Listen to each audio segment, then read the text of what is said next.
हरियाणं नमो वज्रायाणं नमो लोये सब्सावणं नमिदोळपट्यमाणं परमपाणं जीर्णं तु सुदेने वोछामीरेणसारं सायार्णयाणदं मीणं नमो वरिहन्ताणं नमो सिद्धाणं नमो आयुर्याणं नमो वज्रायाणं नमो लोये सब्सावणं। बोले पंच परमेष्ठी भगवान की, बोले चिंतामणि पारसनाथ भगवान की, शासन नायक भगवान महावीर स्वामी की, आचार्य कुंद कुंद मुनिराज की, परम पूज्य आचार्य भगवान गुरुदेव डाक्सर मुनिराज की, परम पूज्य पट्टाचार्य शुद्ध सागर मुनिराज की, पूज्य वत्सागर मुनिराज की, अहिंसामय विश्व धर्म की, तीर्थराज संवेद सुकर की,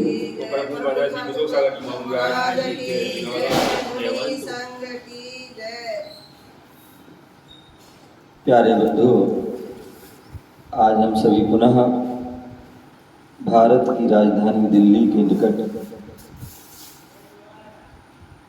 हरा भरा प्रांत हरियाणा और हरियाणा का प्रवेश द्वार सोनीपत, राई, असाबरपुर, भव्य लघु संवेशिकर तीर्थ क्षेत्र विराजमान है। यहाँ भव्य पारसनाथ भगवान का जिनालय है। भगवान महावीर स्वामी का शासन चल रहा है। भगवान महावीर स्वामी के माध्यम से जो वाणी खिली, वही वाणी जिनवाणी के रूप में प्राप्त है।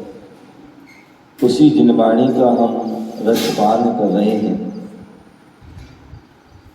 आचार्य कुंद कुंद स्वामी ने हम सभी पर बहुत बड़ा उपकार किया और उन्होंने हमें अनेक ग्रंथ प्रदान किए और उन ग्रंथों में एक रहनसार ग्रंथ जिसमें रत्नों का सार है, सम्यक दर्शन, सम्यक ज्ञान, सम्यक चारित्र्य रत्न का वर्णन है, जहाँ पर जो है मुनि और श्रावक जो इन रत्नों को धारण कर सकते हैं उनका यहाँ पर जो है कथन चल रहा है।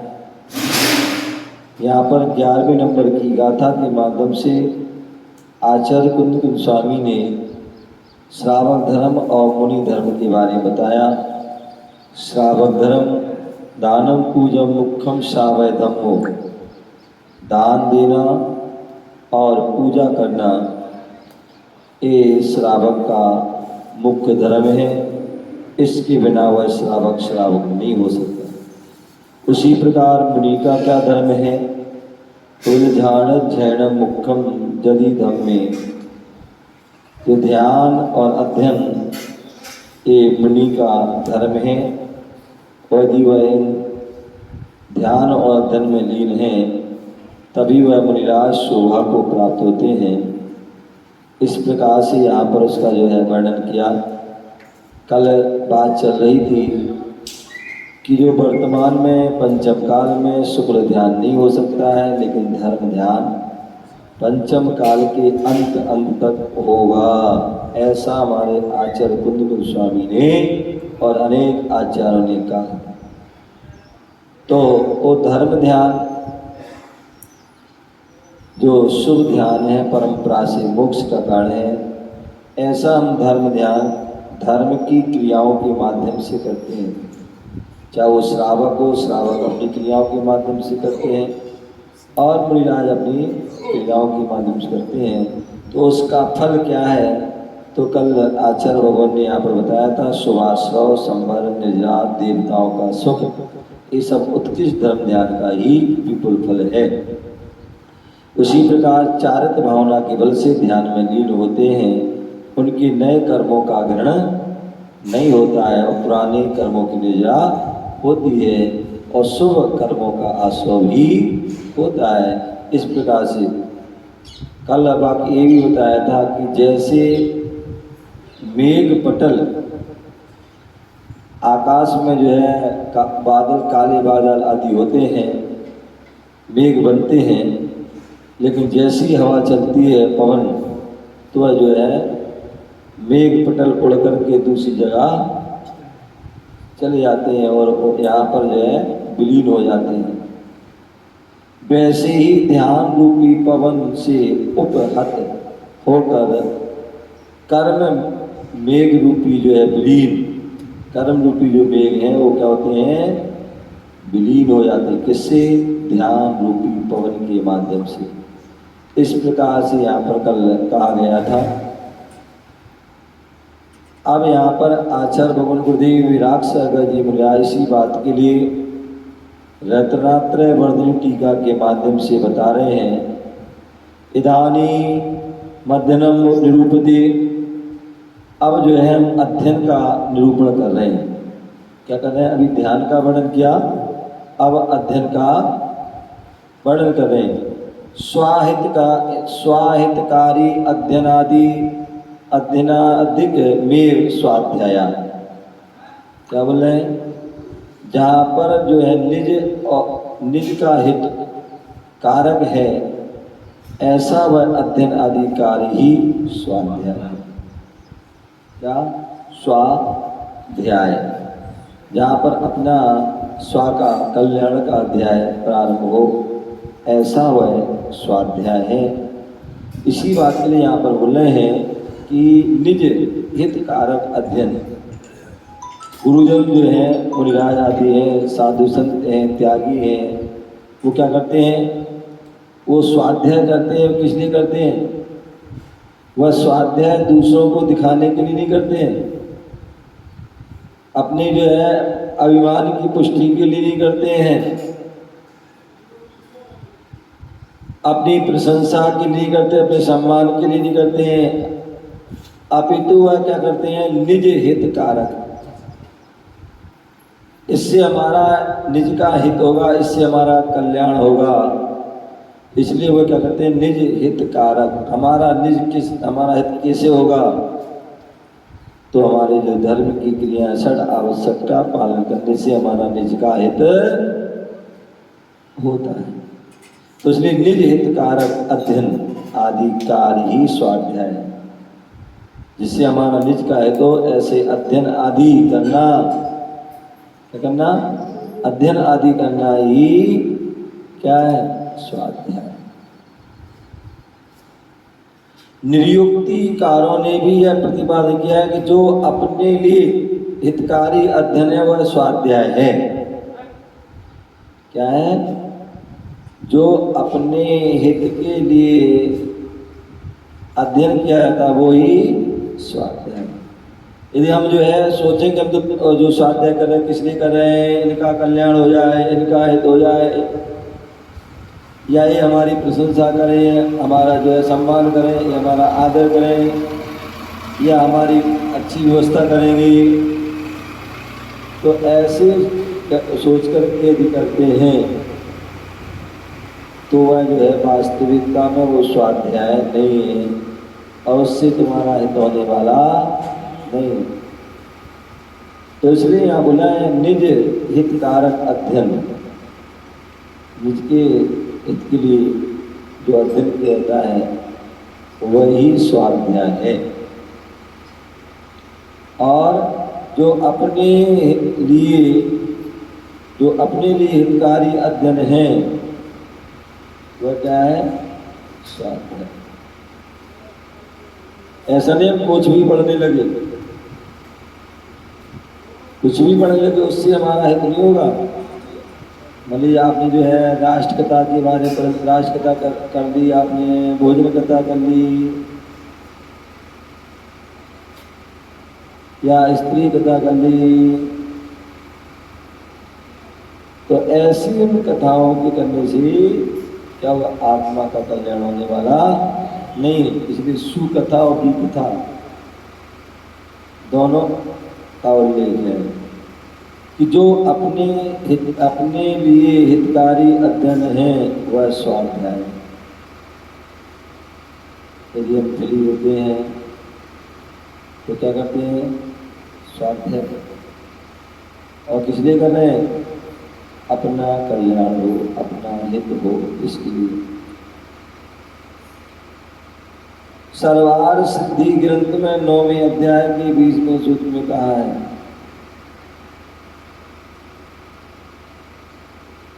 ज्ञान भावना में आलस का त्याग स्वाध्याय।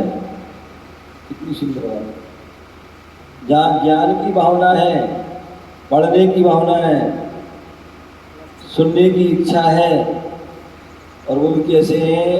आलस का त्याग कर दे। ऐसा नहीं कल पढ़ लेंगे, कल सुन लेंगे, कल पढ़ा देना, आज छुट्टी कर दो अभी। तो बोले ज्ञान भावना में आलस का त्याग। यदि ज्ञान प्राप्त करना है, ज्ञान भावना माना है, तो उसके आलस का त्याग करना, यही स्वाध्याय है।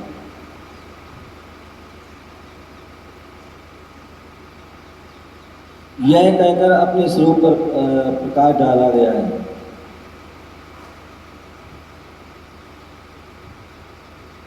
तत्वार सूत्र के 9वें अध्याय के 25वें सूत्र में इस स्वाध्याय की जो है 5 प्रकार के भेद होते हैं। क्या? एक बार ऐसा ना जो है भाई हम वाचना कैसे करें, स्वाध्याय कैसे करें, क्योंकि हमारे सूतक लग गया, पातक लग गया, या महिलाओं आदि की अशुद्धि हो गई, अथवा कहीं बाहर जा रही हैं, क्या बाहर जा रही हैं, तो ऐसी अवस्था में वो स्वाध्याय कैसे पूरा करेंगे? तो उसके लिए हम बताएं वह स्वाध्याय के 5 भेद। वाचना कभी हम ग्रंथ को लगाया और हम पढ़ रहे हैं, बाकी सब लोग क्या कर रहे हैं? सुन रहे हैं। तो ये क्या है? वाचना। प्रश्ना पूछ भी रहे हैं। क्या? जो प्रश्न पूछ रहे हैं, जैसे आपको मैंने बता दी, सब कुछ समझा दिया, आपने कितने ध्यान से सुना?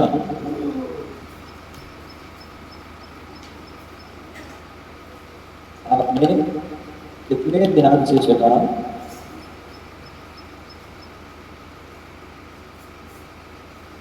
उसकी परीक्षा।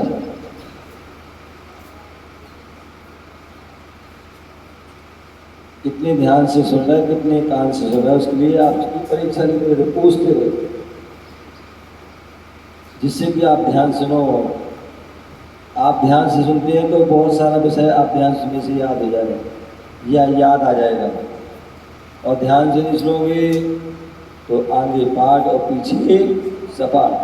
मतलब जो है रात भर जो है, रात भर पीसा और पारे से उठाया, रात भर रामायण सुनाई और सुबह पूछ रहे कि राम ने किसको मारा था, सीता को किसने हरण किया था, ये पता ही नहीं। तो इसलिए प्रश्न बार बार, कई बार बैठे बैठे जो है व्यक्ति को आलस आ सकता है, निद्रा देवी आ सकती है। तो ऐसे में क्या करें?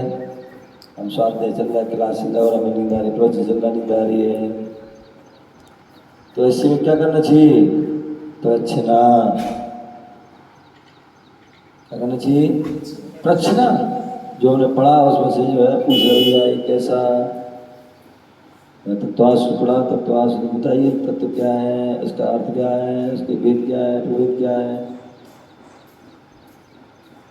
तो ये तो वाचना, प्रश्न करना। अनुपेक्षा। क्या? अनुपेक्षा। अनुपेक्षा। अनुपेक्षा क्या है?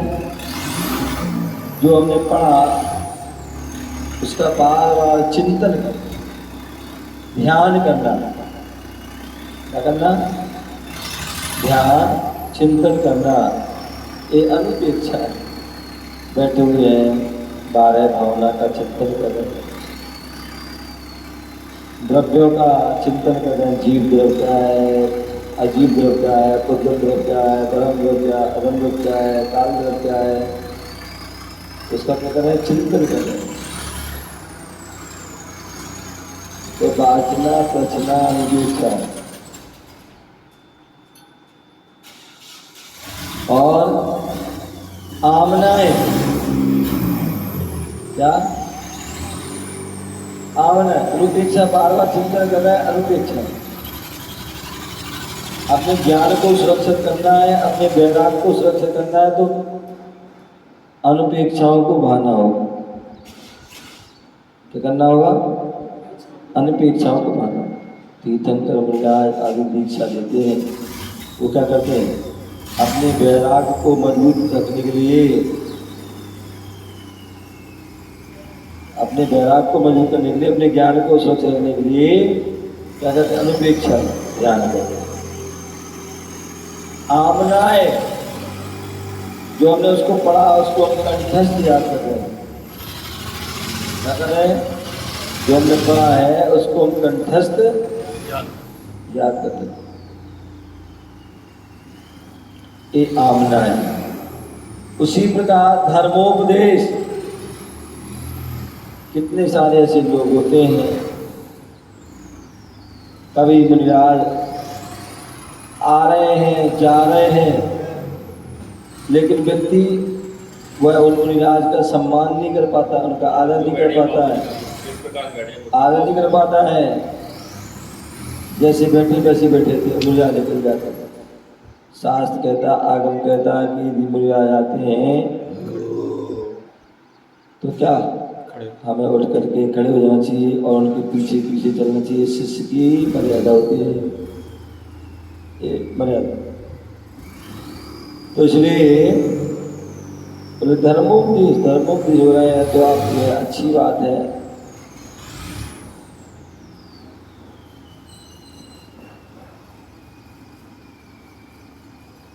तो यदि अच्छा है कि आप जो है उनको लेने जाएं और छोड़ने जाएं, आहार आदि दें, और भी अनेक प्रकार के जो वो हमें करना चाहिए।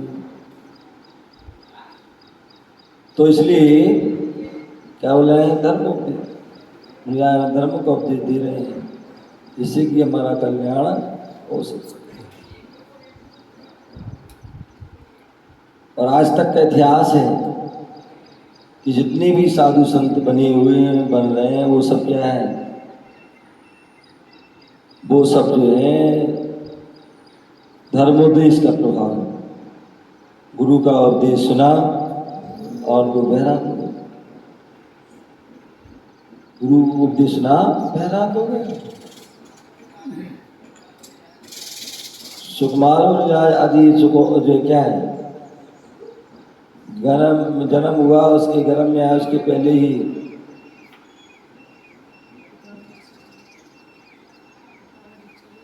है क्या जो है सुकुमार मुनिराज, जिन्होंने क्या किया, उनके उन गर्भ में आए, वो उनकी माँ की गर्भ में आए और पिता ने उनको गर्भ में ही क्या कर तिलक कर दिया और चले गए, बैराग हो गया उनको। ठीक है ना, दीक्षा धारण कर ली। और जब वह पुत्र उत्पन्न हुआ तो उनकी माँ ने क्या किया है? माँ मतलब माँ जो है बच्चा जो है जन्म हो उसके पहले उन्होंने सारी व्यवस्था कर दी कि जो है इस बच्चे को भविष्यवाणी कर दी गई थी कि ये उपदेश सुनेगा और इसको बैराग हो जाएगा, उन्हीं को देखे और बैराग हो जाएगा। और यही हुआ। उन्होंने वैसे माने तो पूरी कोशिश की थी, पूरा बंद महल को पूरा बंद कर, चारों तरफ बंद करा दिया, वो महल के बाहर भी नहीं निकल पाता। ऐसी मान्य व्यवस्था, खाने पीने हर चीज की, यहाँ तक कि जो है सूर्य की रोशनी के लिए रत्नों के दीपक आदि या रत्नों के हर प्रकार से सुविधा, मखमल के जूते चप्पल आदि, तो ये सब उपदेश, ये जो है व्यवस्था थी। लेकिन वो कहते ना, होनी को कौन टाल सकता है। एक दिन जो है वह झरोकों से जो है उनकी नज़र बाहर फेंक उन्होंने जो है डाली, और जैसी नज़र डाली तो पूछा गया कि ये कौन है। क्या?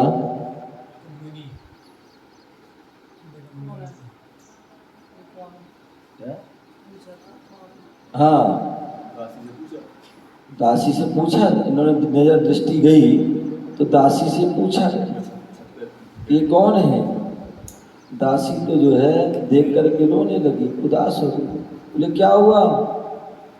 बोले संसार की विचित्रता को मैं देख करके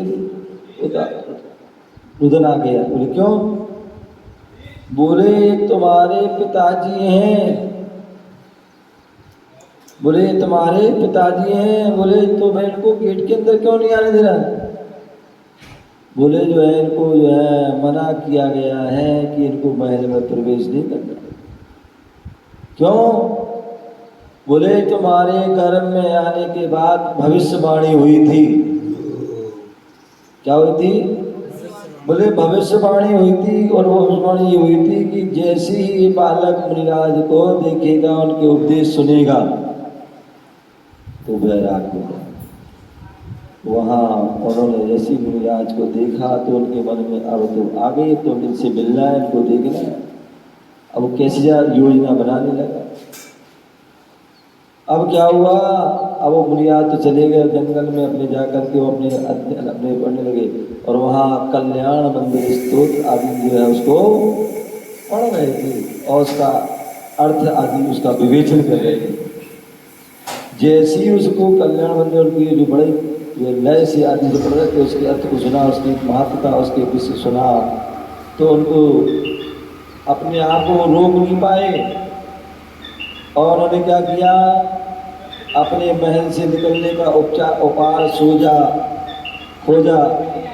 और जैसे ये है जैसे मकान होता है, मकान में खिड़की होती है, दरवाजे होते हैं, झरोके होते हैं, तो उन्होंने क्या किया?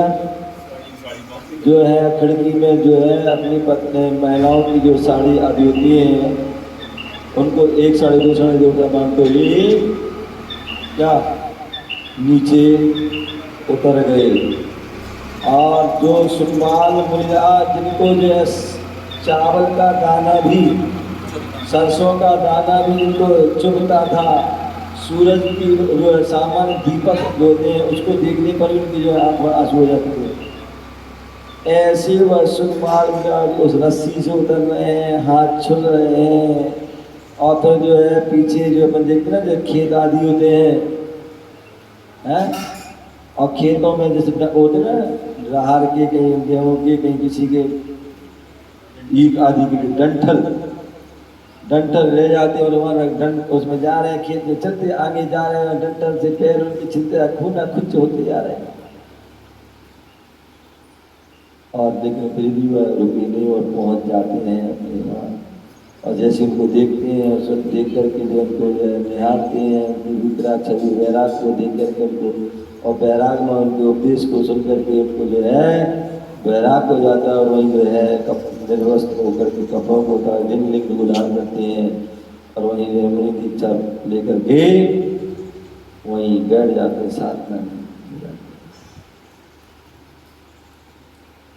साधना मुलीन हो जाती है। और जैसे ही साधना मुलीन होते हैं तो वह जो है उनकी जो माँ आदि थी, वह क्या होती है, दुख होता है कि मुनि बन गया, दीक्षा दे दी, और वो मर करके जो है क्या त्यागी हो जाती है। और जैसे उनकी जो पैर के जो खून के जो है खून के निशान थे, उनको सूंघते वहाँ पहुँच जाती है, और अपने बच्चों के साथ उनको जो है 3 दिन आदि तक उनको भक्षण करती रही। क्या? उन मुनिराज को भक्षण करती। तो क्या हुआ? तो लेकिन मुनिराज अपनी साधना में लीन रहे, अपनी क्षमता वाहन किए, और श्रेणी को छपक श्रेणी आदि मार करके जो है कर्मों को क्षय करके केवल ज्ञान प्राप्त करके जो है सिद्धत्व पद को प्राप्त किया। तो कहने का धर्मोपदेश, धर्मोपदेश सुना और कहाँ से कहाँ पहुँच गए। उसी प्रकार आज हम सभी जितने भी यहाँ लोग बैठे हैं वह सब भी धर्म से जुड़े हैं, धर्म से जुड़े धर्म को धारण किया तो वो सब गुरु का उपदेश का ही हुआ। गुरु के उपदेश को सुना और उपदेश को सुन करके वैराग्य हो गया। तो इसलिए हमेशा गुरु का उपदेश सुनना चाहिए, धर्मोपदेश सुनना चाहिए, क्योंकि जब भी गुरुजन उपदेश देते हैं वो धर्म का उपदेश देते हैं, संसार मार्ग का उपदेश देते हैं, संसार में कैसे रहना चाहिए, कैसे करना बोले नहीं, वो धर्म का उपदेश देते हैं। धर्म, इसलिए धर्म को सारे काम छोड़ करके यदि आप पूजा कर रहे हैं तो पूजा भी या तो आगे पीछे कर देना या छोड़ देना, स्वाध्याय कर रहे हैं तो स्वाध्याय को भी छोड़ देना, लेकिन उपदेश नहीं छोड़ना है, स्वाध्याय को नहीं छोड़ना है। क्या नहीं करना? स्वाध्याय। तो इसलिए क्या बोला है? पाचना प्रचना अनुपेक्षा आमना और धर्म उपदेश, धर्म का उपदेश जरूर सुनो। शंकर भगवान की जो है एक नहीं दो बार नहीं तीन बार अभी चार बार दिव्य ध्वनि गिरती है, कहीं पर 3 बार का होता है, कहीं पर चार बार की उल्लेख होती है, और वो भी थोड़ा बहुत समय नहीं, बोले एक बार दिव्य ध्वनि गिरती है तो उत्कृष्ट उसका समय है 6 घड़ी। कितने घड़ी? 6 घड़ी का समय है। तो ऐसे उत्कृष्ट 6 घड़ी पर जो क्या करते हैं वो धर्मोपदेश होता है, मतलब 2.25 घंटे 2 घंटे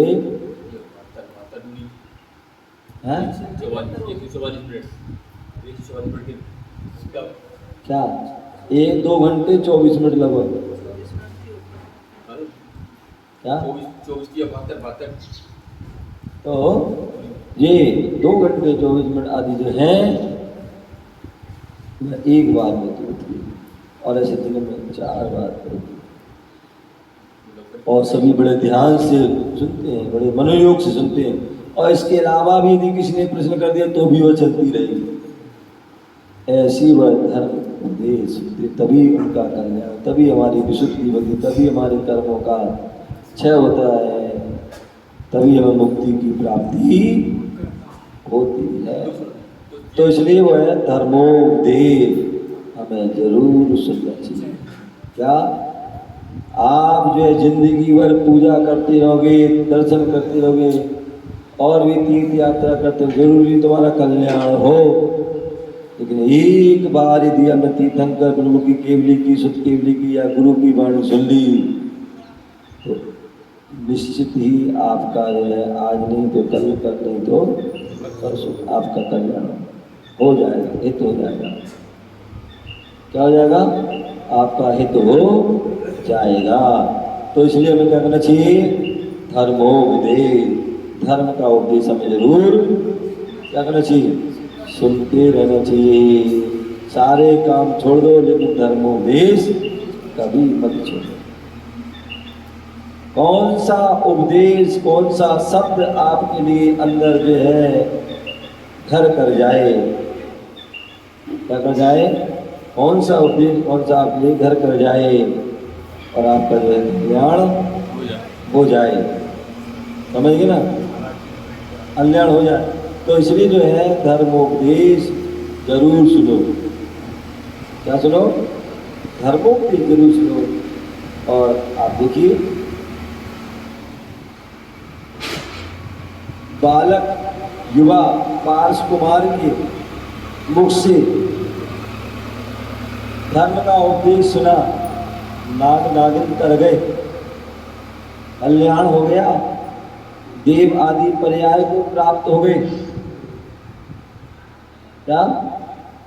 एक सिंह के लिए जो है 2 मुनिराजों का उपदेश मिला। क्या मिला? एक सिंह के लिए 2 मुनिराज का उपदेश ना। कहाँ वह सिंह जो है मृग को पकड़ रहा था, उसको उनको दबोच रहा था, भक्षण करने को तैयार था, और जैसे आकाश मार्ग 2 मुनिराज आए और उन्होंने उनको समझे, हे सिंह, हे वनराज, हे बनराज तुम बन के राजा हो और ये सब तुम्हारी क्या है, प्रजा है। और राजा पिता के समान होता है और प्रजा पुत्र के समान होती है। यदि पिता ही पुत्र का भक्षण करने लग जाए, माँ ही अपने बच्चों का भक्षण करने लग जाए, तो बताओ कौन जो है, कौन रक्षा कर पाएगा? बोले कौन रक्षा कर पाएगा? कोई नहीं कर पाएगा। ऐसा संबोधन किया। बोले आप बनराज हैं। क्या है? बोले आप बनराज हैं और भविष्य के जिनराज हैं। भविष्य के क्या है? जिनराज हैं। आप जिनेंद्र भगवान बनने वाले, तीर्थंकर भगवान, वर्तमान की 24वीं तीर्थंकर बनने वाले, 24वीं तीर्थंकर बनोगे, महावीर स्वामी बनोगे। ऐसा संबोधन किया कि उस सिंह जो है हाथ जोड़ देता है, क्षमा याचना कर लेता है और आंखों से अश्रु की धारा अनवरत बह रही है। आत्मनिंदा कर पश्चाताप होता है, क्षमा याचना करते हैं और वह संकल्प करते हैं कि आज से मैं जो है कभी किसी जीव को सताऊंगा नहीं, किसी जीव का घात नहीं करूँगा, किसी जीव का भक्षण नहीं करूँगा। यदि मैं खाने हैं तो फल फ्रूट खा करके, घास फूस खा करके अपने जीवन को व्यतीत करेंगे, लेकिन मांस आदि का सेवन नहीं करेंगे। वही महावीर आगे, वही जीव सिंह का जीव महावीर बन जाए, महावीर बन जाए। एक मुनिराज जो है जंगल में बैठे हैं और वहाँ भक्त लोग आते हैं, भगवान मुझे कल्याण का मार्ग बताएं, और मुनिराज को उपदेश देते हैं कि मैं हे मनुष्यों, हम मनुष्य जीवन प्राप्त किया है, जैन कुल आदि प्राप्त किया, तो अपना कल्याण करो, अपने व्रत नियम संयम को धारण करो। व्रत संयम के बिना तो मुक्ति होने वाली नहीं है। ऐसा धर्मोपदेश दिया और उसका क्या प्रभाव पड़ा? क्या प्रभाव पड़ा? उसका प्रभाव ये पड़ा कि जो है सारे लोगों ने कुछ ना कुछ व्रत नियम संयम को धारण किया। अंत में एक जो है भील था, पूर्वा भील, जो भगवान महावीर स्वामी पूर्व पर्याय का जी पूर्वा भील था। और वह क्या करता था? वह भी जो है क्या करता था? शिकार आदि करता, मांस आदि करता था। उससे पूछा गया तुम क्या करते हो? बोले हम तो यही काम करते हैं। बोले इसको छोड़ दो। बोले हम इसको छोड़ देंगे तो हम क्या खाएंगे, क्या पिएंगे, कैसे हमारी आजीव पे? बोले माता आजीव का ही है। बोले मांस को छोड़ दो। बोले नहीं छोड़ पाएगा। बोले कुछ तो कर दो। बोले नहीं। तो पूछा क्या क्या तुम करते हो? तुमने बता दिया। बोले अच्छा ऐसा करो तुम कौवे के मांस का त्याग करो। क्या कर दो? कौवे का मांस का त्याग कर दो।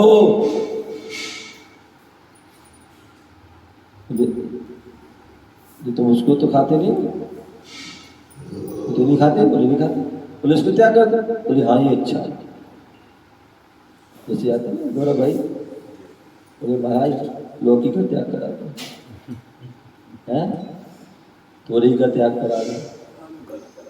आठों भाई आते हैं, उसको भी आते हैं। बोला भाई तो क्या कहेंगे? ये आलू त्याग नहीं करा, लौकी क्या करा? तुम लौकी हम खाते हैं। तोरी त्याग करा, तोरी खाते हैं, टिंडे खाते हैं, इसलिए त्याग।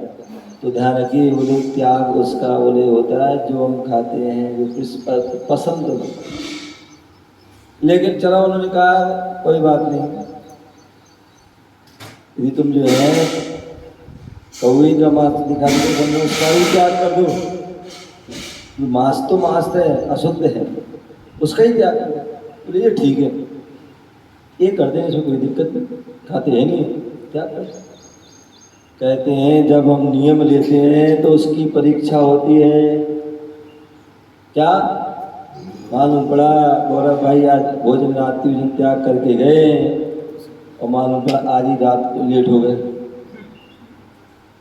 क्या हो गए? आज ही लेट हो गए, गया शाम का भोजन।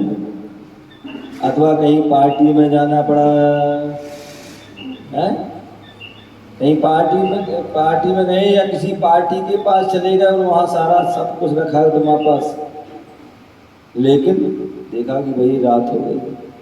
अब सोच रहे कि बताओ आज ही त्याग किया और आज ही सारी ये दे सकता है। परीक्षा, आप कितने मजबूत हैं, जितने आप मजबूत हैं उसका उतना ही आपको फल मिलेगा। क्या मिलेगा? उतना ही फल मिलेगा।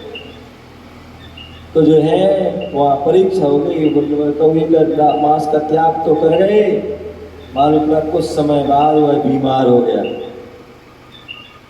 क्या हो गया? बीमार हो गया। और इतना बीमार हो गया कि जो है डॉक्टरों ने जवाब दे दिया कि अब इसकी बचने की उम्मीद कोई नहीं है। पूरा जो है एलोपैथिक इलाज करके देख लिया, अब इसकी उम्मीद नहीं है। और भी अनेक वैद्य, डॉक्टर, हकीम सबको कर दिया, कोई उम्मीद नहीं। अंत में जो है जब वो है अपनी मरणासन अवस्था में पड़ा हुआ है, परिवार जब सोच रहे कि इस नदी बच जाए, किसी उपाय से बच जाए, कोई कुछ ही बताए, वो जो भी बताए, तो मरता क्या नहीं करता, जो कुछ ही बताता है वो सब कुछ करने को व्यक्ति यहाँ चले जाओ, वहाँ चले, ये कर लो, वो कर लो, सब करते हैं, लेकिन कुछ नहीं, सब अपने उसको हार चुके थे। लेकिन फिर भी आशा से आसमान टिका है, फिर भी आशा थी कि कोई ना कोई उपचार मिल जाए। एक बार क्या हुआ, एक जो है उनके घर के सामने से कोई एक बुजुर्ग निकला और वहाँ परिवार के दुखी जनों को देखा, उनकी करुण पुकार को सुना, समझा, बोले बस तो सकता है, बोले बच सकता है, बोले बताओ कैसे बचेगा, तुरंत बताओ कौन सी दवाई, कैसे क्या। उन्होंने अपनी जेब से एक पुड़िया निकाली, बोले ये पुड़िया है, इसको खाना है। कैसे खाना है ये पूछना, डॉक्टर साहब कितने बार खाना है, किससे खाना है, पानी से खाना है, दूध से खाना है, चाय से खाना है, किससे खाना है। तो ऐसे उनसे पूछा गया भाई किससे दवाई देना है। बोले ये दवाई कौवे के मांस से देना है, कौवे के मांस खिलाओगे तो ये तुरंत ठीक हो जाएगा। तो परिवार जब तो तैयार होगा, लेकिन जैसे उसने सुना, बोले यदि कौवे के मांस से खाएगा तो ठीक हो जाएगा, अन्यथा माँ ठीक होना इसका मुश्किल है, तो कुछ देर का ही मेहमान है। जब उसने सुना, परिवारजन ने सुना, परिवारजन तो तैयार हो गए कि चलो भाई इसको खिला देंगे, और कहने भी लगे भाई आज अभी तुम खा लो। फिर क्या, एक माला फेर लियो, क्या कर लियो, एक माला फेर लियो, एक दिन बढ़ा लियो। तो उसने कहा नहीं, रघुकुल रीत सदा चले आई, प्राण जाए पर वचन। बोले भूखा है, मर जाए, कुछ भी हो जाए, लेकिन जो है तो ये का नवाज नहीं आए। बोले तो फिर अब जो है तुम उसी देर के मेहमान हो। बोले ठीक है। उसने कहा कि अब जाने ही है। बोले बिल्कुल 100% यदि तुम दवाई लो तो मर जाओगे। बोले ठीक है, मरना है ही है। सोचा उसने, विचार किया मरना है, अब कुछ देर के मेहमान है, जैसे देख रहा सांस भी उसकी अब जो है बदलने लगी, हाथ पैर भी सब होगा पूरे। तो उसने क्या किया, तुरंत जो है भगवान की साक्षी में वो क्या किया, जो अभी तक तो अन्य मांस का त्याग किया था, लेकिन कौवे के मांस का त्याग किया था, अन्य किसी का नहीं किया था। अब उसने जब देखा कि अब तो जाने वाले मरने वाले कुछ देर के मेहमान हैं, तो उसने सारे प्रकार के मांस का त्याग कर दिया और उसका जो है मरण हो गया और वह देव गति को प्राप्त हो गया। तो ये क्या है, उपदेश, गुरु का उपदेश दिया, केवल कौवे के मांस का त्याग किया, उसका त्याग। इसी प्रकार और भी ऐसे अनेक प्रकार के उदाहरण आते हैं। गधे के दर्शन,